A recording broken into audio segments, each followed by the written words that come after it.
I'm going to start off by saying something that might feel a little uncomfortable. Divorce doesn't end a pattern, it just ends the relationship. And if the pattern doesn't change for you, it will show up again, but it'll be a different person, maybe even the same feelings, the same arguments, and maybe even the same dynamics. And that's what's quite heartbreaking. And people will start saying things like, why does this keep happening to me? But what if this is not random? What if it's just familiar? And today we're going to talk about why relationship patterns repeat and how we unconsciously create and recreate these roles that we have in our life. What emotional repetition compulsion actually is, if you've ever heard of that before, and how to actually create a new dynamic moving forward. So let's get into this, but we're going to do it together. Welcome to Mindful Chatting, a podcast where therapy meets real life. I'm Kristen, a therapist, business owner, and a lifelong student of what it means to fully show up in our relationships, in our work, and in our healing. Here, we unpack mental health concepts, explore mindfulness tools, and talk through the messy, beautiful, in-between moments that shape us. Whether you're a fellow clinician, a curious listener, or someone navigating your own growth, this space is for you. Let's chat. I think after a breakup or even a divorce, it's really easy to say that they were the problem. Your ex was the problem. And sometimes they were a big part of it. I will agree with it sometimes, right? But here's the hard truth that I think people really need to sit with a little bit longer after a divorce or a breakup. Those dynamics where you're saying that the ex is the problem, those were co-created, meaning it wasn't just who they were, it was also how you responded, what you tolerated within that relationship, what you consider and keep tolerating after the divorce if you have children involved, what you may have avoided in that relationship, and then what role you took on during the relationship and after. Because relationships aren't just two people, they're a pattern between two people. And it's really important to reflect on that pattern so that you don't repeat it with somebody else. Not every relationship has these roles.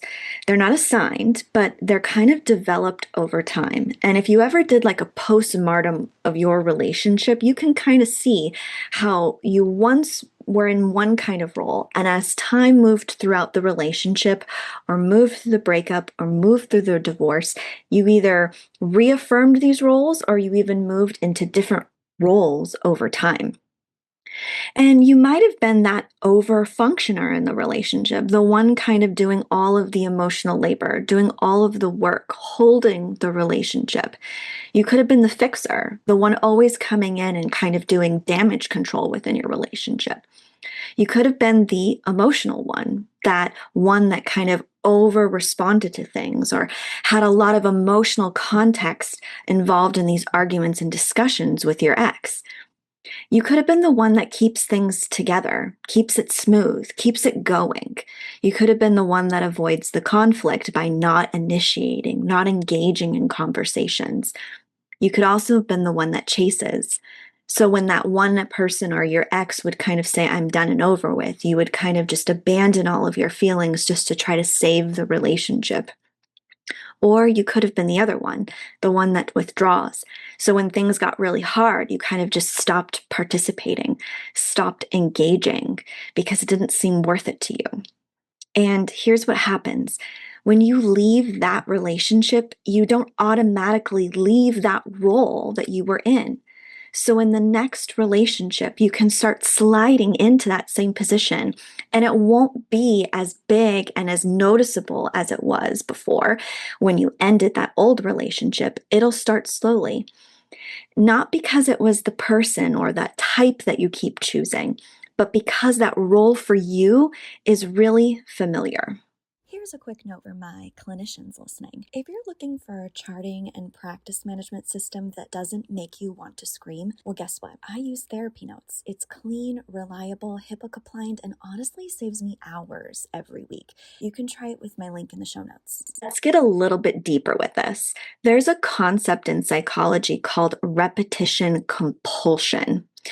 Basically, we are drawn to what is emotionally familiar to us, even if it's painful and even if it's not good for us. Because the brain is trying to resolve something, it didn't get it right the first time. And this is where we'll kind of repeat the same relationships or the same trauma over and over again, as if we might be able to resolve it this time around. So you might find yourself attracted to kind of those same similar personality types in these people. You may be triggered by those same similar behaviors that were once painful for you. You also may be reacting in the same way, even though it might be a different person. Not because you want the same outcome. We are not consciously doing this, but because your nervous system actually recognizes this pattern. And our brain is all about pattern recognition. So if I see something and go, ooh, I know this, I may inadvertently actually be attracted to it. And this is why the same arguments kind of keep showing up again and again in your relationships with people. I want you to think of this part, and this part really frustrates people the most. You think this is a completely different person, this is a completely different relationship, this is going to be different. But somehow you're having the same arguments over again. And that's because these arguments are rarely about those surface issues that they are. They're actually about those unmet needs, those attachment patterns, that emotional regulation, our communication styles. So even if the person changes, the underlying dynamic can actually stay the same.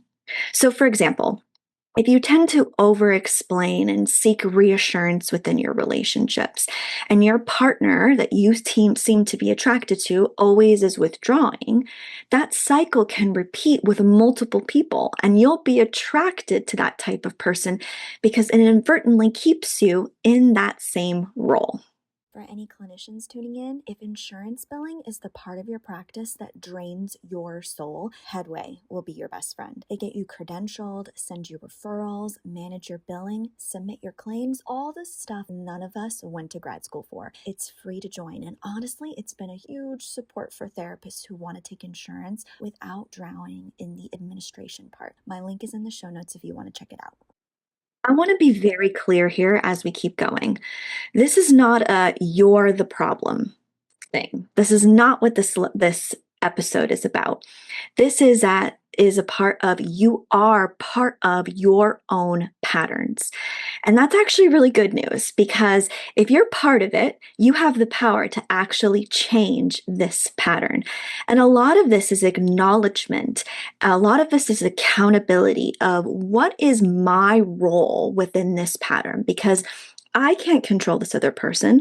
I may not be able to control the relationship, but I can control my role within this dynamic with this other person. So, and this is where things can actually shift for you. We need to first identify your default role.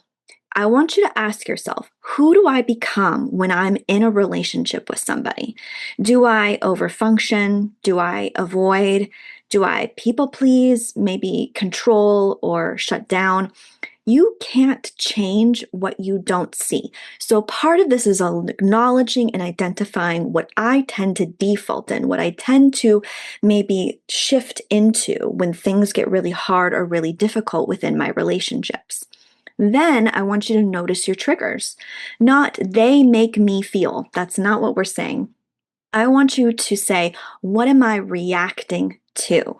Patterns live in these triggers. And even though your partner or your ex may be doing something that triggers this behavior, I want you to ask yourself why and what is it about this behavior that's making me react, that may be shifting me into this role and this dynamic that I want to change. Then we need to interrupt that response. So instead of reacting the same way every single time, thinking that we're going to get a different outcome or we're going to get a different response from our partner or our ex, I want you to pause and I want you to ask yourself, what could be different here? Or what would be different here? This is where this new dynamic is. So, for example, if we always respond in a really emotional way when our partner withdraws from us, what happens if we approach our partner in a very neutral, kind of less emotion, just straight and direct way? What do you think would change about that dynamic? How do you think your partner would respond? How would you react? Because remember, we can't control how our partner responds, but we can control how we react and how we contribute to that dynamic with our partner or our ex. Then we need to do the really hard thing, which I think everyone in life always struggles with, which is tolerating the discomfort. New patterns will feel absolutely unfamiliar to you. They will feel wrong to you. And the unfamiliar can feel wrong. But growth doesn't live in that dynamic, because if it did, we wouldn't be here, right? Growth lives in this discomfort, the unfamiliar, the uncomfortable, the wrong feeling. And this is where your nervous system would go, oh my gosh, we're in a totally different, uncharted landscape. We need to withdraw. We need to get out. And I want you to tolerate this discomfort that you're feeling, because what we're trying to do is not live in the pattern of familiar.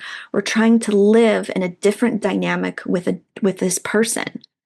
Then I want you to choose a relationship that supports your growth. Not just, do I like this person? We can like a lot of different people. But I want you to ask yourself, does this dynamic that I have with this person feel different from the dynamics that I've had with people in my past?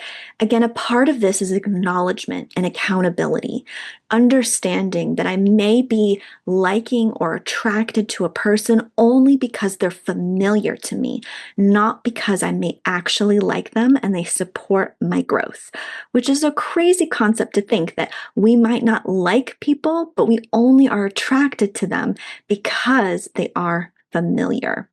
If you're nodding along and thinking, yep, this is totally me, I want you to stop and take a free quiz. I have made a quiz about what's your ADHD struggle, and it'll only take a couple of minutes. And at the end, there's a secret freebie waiting for you that will help you start working on your struggle right away. Look in the show notes for the link. There's a point where you start to realize that it's not just about who you're choosing in your life. It's about how you're showing up to these relationships and these dynamics within your life. And that's where this real work begins. And that's where therapy can really help you build these regulation and these kind of resilience techniques to understand and see these dynamics for what they are, so that you can almost separate yourself from them and go, nope, I don't want to participate in that. That's not what I want for me.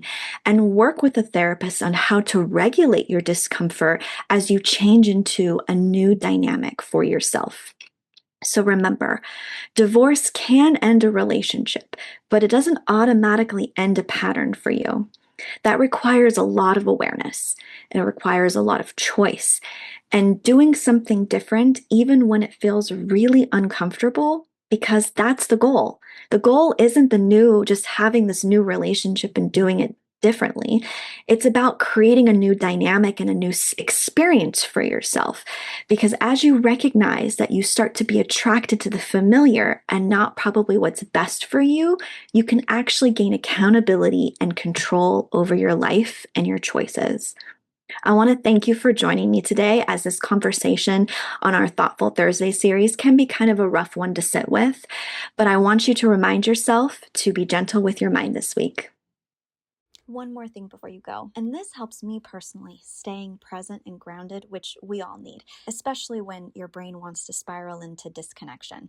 Me too. It's Brain FM. It's musically designed to help ADHD brains, well, really anyone's brain, focus, relax, or sleep, and I use it almost daily. If you want to try it, I've dropped my link in the show notes. And if you're looking for planning tools or ADHD-friendly resources, I'll keep a list of my favorite links in every episode.